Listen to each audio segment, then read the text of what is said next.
मैं आलोक सिंह, आप देख रहे हैं बढ़ता Bharat news. Smart education centre जो बैरिया में स्थित है, उनके निदेशक जितेंद्र सर हैं। बढ़ता भारत में आपका स्वागत है। जितने भी देखने वाले दर्शक हैं बढ़ता भारत को, उनको तहे दिल से धन्यवाद है और आपको भी धन्यवाद है कि आप हमारे इस संस्था में आए और हमारे बच्चों के मनोबल को आप बढ़ाएं। बहुत खुशी की बात है कि आप यहाँ तक आए हैं और इस क्षेत्र को जो कोई भी व्यक्ति एक अलग ही तरीके से देखते हैं, आप शिक्षा को शिक्षा के नज़रिए से देख रहे हैं, बहुत अच्छी बात है। आपने अपनी संस्था की शुरुआत कब से किया? पहले जब हम शुरुआत किए 2019 में, और अब कुछ ही दिन चला तब तक कोविड आ गया और शुरुआत के जस्ट कुछ दिन बाद लॉकडाउन लगा, सब कुछ उथल पुथल हो गया।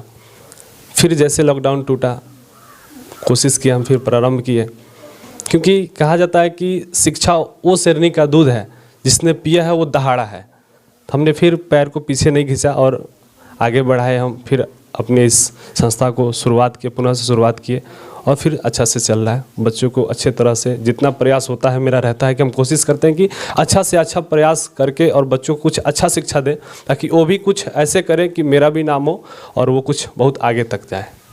वर्तमान में जो बिहार की गवर्नमेंट शिक्षा है वो कुछ खास सही नहीं है। शिक्षा को बेहतर करने के लिए प्राइवेट ट्यूटरों का योगदान सबसे महत्वपूर्ण निभा रहे हैं, तो इसके बारे में क्या कहना चाहेंगे आप? शिक्षा के स्तर में सरकारी शिक्षक का योगदान सबसे महत्वपूर्ण भूमिका है, लेकिन वो अपनी भूमिका को चाहे जिस नज़रिए से देखकर नहीं देते हैं, अच्छे तरह से नहीं निभाते हैं।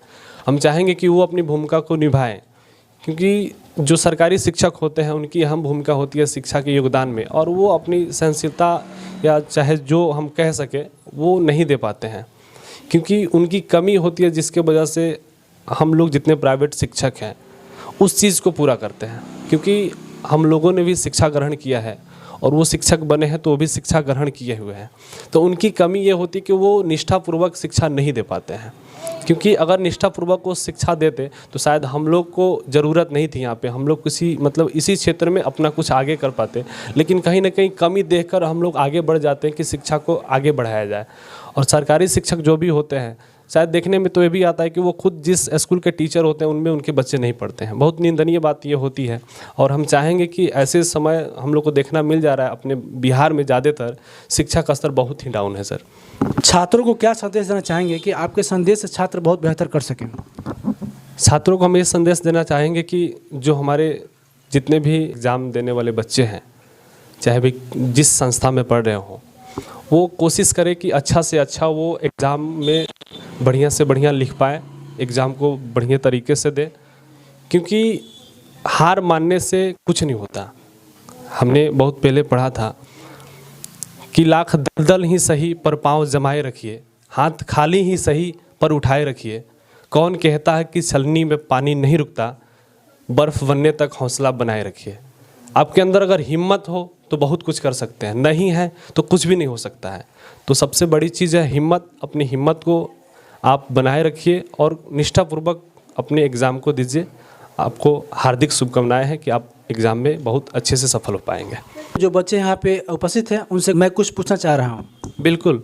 स्मार्ट एजुकेशन सेंटर जो बैरिया में स्थित है, यहाँ के जो शिक्षक हैं जिनका नाम है जितेंद्र सर, इनके बच्चे भी काफ़ी स्मार्ट है एजुकेशन के मामला में। तो आज मैं इनके बच्चे से कुछ प्रश्न पूछना चाहूँगा। ओम का नियम के बारे में बताओ। नियत ताप पर किसी चालक के प्रवाही धारा प्रबल या उसके सिरे के बीच के विभवांतर होता है। माना कि चालक के बीच के विभवांतर भी तथा उसके प्रवाही धारा आई है, तो या भी बराबर आई आर, जहाँ आर नियंत्रक है, जिसके चालक का प्रतिरोध कहते हैं। नाभिकीय संलयन क्या है? सूर्य के नाभिक में हाइड्रोजन का हीलियम आयनों में संलयित होना नाभिकीय संलयन कहलाता है। ये तथा विपुल मात्रा में ऊर्जा मुक्त होता है। फ्यूज किसे कहते हैं? जब तार से विद्युत धारा प्रवाहित होता है तो कभी कभी बिजली की धारा की शक्ति बढ़ जाने के कारण उसमें अधिक ऊष्मा उत्पन्न होती है, तो उसमें आग लग जाता है। उसी ऊष्मा को रोकने के लिए प्रयुक्त साधन को फ्यूज कहा जाता है। खड़ा हो जाओ। और तुम्हारा नाम क्या है? चांदना। खूनी रविवार से क्या समझते हैं? सन 1925 में रूस जापानी युद्ध में रूस एशिया के एक छोटे से देश जापान से पराजित हो गया। पराजय के अपमान के कारण जनता ने क्रांति कर दी। 9 जनवरी 1905 ईस्वी को लोगों का प्रदर्शन करते हुए देखा गया, जो संत पीत स्थित स्वर्ग महल की ओर जा रहे थे। तब जार की सेना ने इन निहत्तर लोगों पर गोलियां बरसाई, जिसमें हजारों लोग मारे गए। यह घटना रविवार के दिन हुआ था, जिसे खूनी रविवार के नाम से जानते हैं। अक्टूबर क्रांति क्या है? 7 नवंबर 1917 ईस्वी को बोलसेटकों को पेट्रोगरज के रेलवे स्टेशन डाकघर कचहरी तथा टेलीफोन केंद्र तथा अन्य सरकारी भवनों पर अधिकार कर लिया। इसी को नवंबर क्रांति या बोलसेटको क्रांति कहते हैं। इसे अक्टूबर की क्रांति भी कहा जाता है, क्योंकि पुराने कैलेंडर के अनुसार यह घटना 25 अक्टूबर 1917 ईस्वी की थी। रॉलेट एक्ट क्या समझते हैं? रॉलेट एक्ट को काला कानून भी कहा जाता है।